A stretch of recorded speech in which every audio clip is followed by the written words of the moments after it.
Welcome to How to Sell More. Today, we are talking about the blind spots in your business.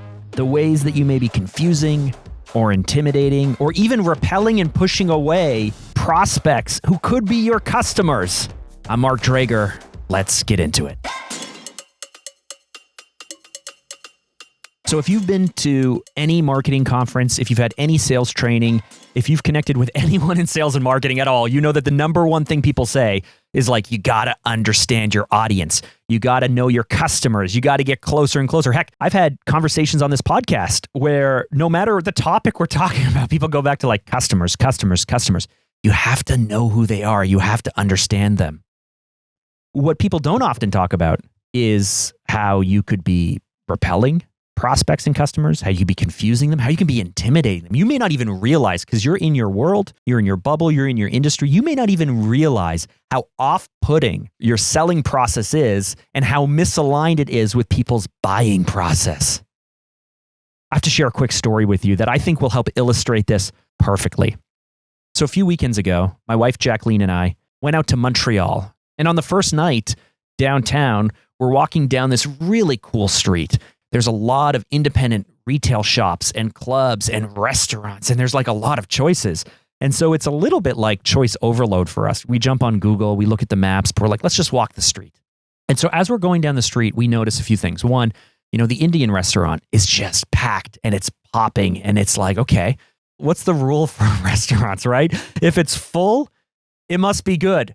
So I'm like, hey, Jack, do you want to get some Indian food? She's like, no, I don't really feel like that. Okay, let's keep walking. We end up finding this amazing, authentic Spanish paella place. And so we're standing outside and they have this beautiful balcony out on the street. And there's like one person there. And we look in the restaurant and it's completely empty. What does this tell us about restaurants, right? Like, my rule is usually you go to places that are a little bit hopping because you know it's good, but this place is completely empty. But for whatever reason, I say, hey, Jack, do you want to go in and take a look? And she said, well, let's look at a menu because we're looking for something healthy and we want to try something different. And when we walk in, we ask for a menu and it's this beautiful restaurant. Staff, there's like 7 or 8 people working, beautiful open kitchen. Think of like something out of like Hell's Kitchen, but not quite so television-like. Just beautiful kitchen. And they have this chalkboard with all of their different things on it. And we walk up and I look at it and it has all of these Spanish names for different types of paella. And then beside it, it just says like chicken rabbit, seafood, chicken and mushrooms. And that's it. And so I'm looking at this thing. I have no idea what it is. I don't even know how to order. I don't understand how the restaurant works. We thought that there was maybe alcohol. Later, we found out there's no alcohol. The woman comes over very nicely and she says, oh, how can I help you? And so we're standing there and I say, I'm so sorry. Can you explain to me how this all works? And she looked offended. She took a step back. She looked offended and a little bit pissed off. But then I pushed through and I was like, well, we kind of want to eat here. But I'm going to be honest with you. I have no idea what any of this stuff is and I wouldn't even know how to order. I know that I want paella, but you have all these different names and all these different types and all these different things. Like, I don't even know what I'm getting. I don't know the portion size. I don't know if we need to order 1 or 2. I even asked her, like, is 1 enough or do we split it? Like, I felt like an idiot. Well, so the woman starts to explain, well, these are the traditional paellas and this is how it works and this is what's in it and what do you like? And it ends up taking like 10 minutes. But she explains everything and she starts to warm up to us and she sees that we're earnest. She sees we're trying. And a few times I look over to my wife and I say, are you sure you want to do this? And she never says no. So I'm like, cool, let's try it. And we end up sitting down outside. They end up bringing us the food. It was absolutely amazing. As I know you knew that that's where the story was going, but traditional food made by people who care in a great restaurant. The salad was amazing and the service was amazing. And I gave them a huge tip because it was amazing. But we were the only people there on a busy street downtown. I felt like we were like heroes. Like when you do some charity work, when you're like sponsor someone or you do something really nice, like I felt like us stopping there was us doing like a good, kind act of service. But amazing food and well priced and what a great thing. And if we lived there, it may be even on one of my top like rotations. Like I would eat there maybe like twice a month or get takeout or what have you. But we were eating for 45 minutes or an hour and no one really came and no one really left the restaurant. There wasn't a lot of fast food or takeout. And people were walking up and down the street and they were going into other places. It just really struck me what was wrong with their business. And I hope it strikes you too. What's wrong with their business? Way too intimidating, way too confusing, way too foreign for me. So maybe if I come from South America or a Spanish-speaking country, maybe if I'm Latin, maybe if in that area, that part of downtown Montreal was this huge Spanish or Latin community, I could totally understand what would kind of keep the business sustainable. But I didn't see that. And I didn't see a lot of people there on a Friday night when all the other restaurants and bars were popping, like really, really busy. They were empty. And so as I was leaving, I was like, I hope that experience showed the woman the types of questions she needs to answer. Hey, I don't know, maybe there should be some pictures. Maybe you should explain what this is in greater detail. Maybe you should give me a reason to order paella or understand, again, the flavors and how it works and how do I order. There was a UK-based chain called Nando's that did piri-piri style chicken, which is a Portuguese chicken. And I remember when I went into this restaurant for the first time, I had never really experienced this fast casual dining where you go in and you order the food as if it's takeout, but then you go sit down at a table and they bring it to you. Super confused. The more I got used to it, the more I realized, okay, this is how it works. And in different cultures, it's different ways. Where I live in Canada, we don't do that normally. I know when we went to Nando's and when they came to Canada and the other markets, they had to do a lot of work explaining the ordering process, explaining what piri-piri is and the different heat levels and how it works and how it's cooked and all of this stuff. They had to educate people so that way we would feel comfortable even walking in, or even when we're hungry, we think, oh man, I could go for some piri-piri chicken. And I don't think this paella place was doing that. And so with all of that said, it made me reflect on my business. It made me reflect on this podcast. It made me reflect on every single type of outreach we do. And I hope that you reflect on your business, because you may, in fact, be turning a ton of people away. You may be intimidating them. You may be confusing them, just like this restaurant did. Now, paella is not confusing. Eating dinner is not confusing. Going to a restaurant is something that I have a ton of experience with. But my point is that it was still intimidating for me to step in there and order this food. And it really shouldn't have been. It should have been a very low risk thing. I should have had this great experience, which we did. It should have been this amazing thing, but that just wasn't the case. Now, why might this be? I want to share with you the 2 psychological reasons why this might be happening to your customers. You may be doing this in your business and you really got to look out for. Number 1 is the illusion of choice. Often businesses tend to present more choices. They want more and more and more, because we think that, everyone is so different. Everyone is so customized and they want something that's like really custom. And so we're going to give them all the choices possible.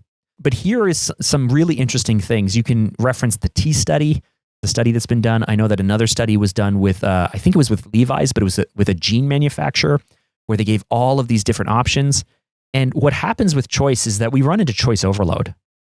So if we flood our catalogs, our websites, our sales presentations, if we flood the market with too many things and too many choices, and the prospect starts to compare each option, but we're not educated enough to compare it effectively. This is what happened out of the jean study. When you gave me 2 pairs of jeans or 3 pairs of jeans, I would find one that would kind of work for me and I would leave pretty satisfied. But if you gave me 12 pairs of jeans, it suddenly makes me realize that there's a right pair for me and a wrong pair. And now the risks are much, much higher for me, because what if I pick the wrong pair? I have to now go through the work of looking at all 12 pairs of jeans. And if there's 2 or 3 of them that are pretty close, but I don't know which one's the right one, often I would not make any decision or defer the decision completely rather than make the wrong choice. And so this idea of all of these different choices can be a challenge. Now, let's look at the restaurant example. If I walked in there and they said, we made paella, we have a red sauce, a white sauce, and then from the white sauce, you can have these proteins. From the red sauce, you can have these proteins. That would have been pretty easy for me to figure out, right? Like, maybe even it's a few different flavors. But instead, they're like, here are the 14 different types of things we make with all of these different things. And they were in a different language and they were different flavor profiles. And it was just really overwhelming. So are you presenting too many choices for your customers? The second thing, which really hurts a lot of businesses, is the idea of complex jargon or just too much information, especially in B2B. But often we are using our terminology in our world, and we are really smart and we are really into it. And we believe that there's like a lot of nuance. And and there's a lot of grays, and we can't be black and white, and we can't make super simple statements. We need to make sure you understand everything. Just completely confuses people. And when we're confused, again, let's go back to the illusion of choice. We don't want to make a decision. We don't want to make the wrong decision or a poor decision. If we're guided to something and it doesn't feel like we're making any decision at all, but we still have ownership to pull out at any point, well, that's amazing. Right? Again, we walk into the restaurant, say, can we see a menu? And they say, perfect, we make this. You can change it in these ways. Many people, most of our customers find that this is the best one. Do you like seafood? Oh, you love seafood? Then I recommend this. Oh, you hate seafood? Then how about chicken? Just guide us to the solution. But they were talking about Valencian this and that. It's all in Spanish. And I understand why they are doing it, because they want to maintain. I mean, at one point, they said, have you had paella? And my wife's like, we make paella all the time. We love it. And then my wife goes, yeah, I make it with shrimp and with chicken and sausage. And the woman's face, she gave a face like she was offended. And she went, we would never use sausage. She was so offended. And I was like, well, okay, I'm sorry. Like, she's working so hard to maintain the purity of the traditional ethnic food, her background and the whole culture. That's great if I'm from there, but I'm not.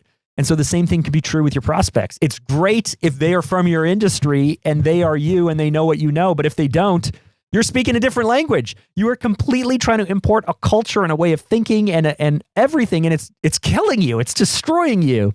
And so you don't want to use jargon. You don't want to use information overload. What you want to be doing is making sure that you are systematic in how you approach things.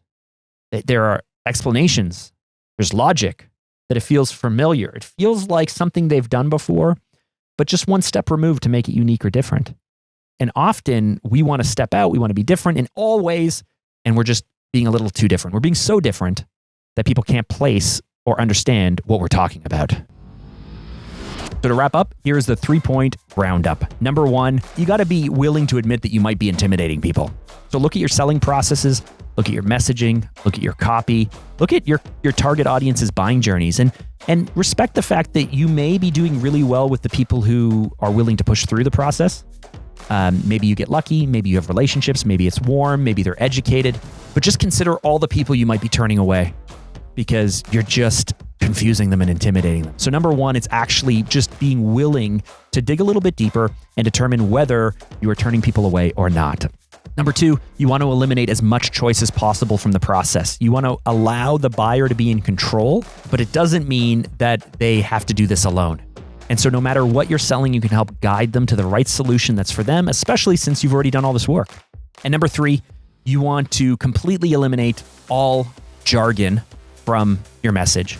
It's cool to look smart, but if it comes at the risk of losing out on people who have no idea what you're talking about, I would rather look dumb. I'd rather look simple. I'd rather look to the point. I'd rather look dumb because I would rather make those connections with people who maybe aren't as bold as I am. Maybe my wife and I are a little bit bold because we were willing to go to the restaurant that's empty. We were willing to walk in. We're willing to ask for a menu.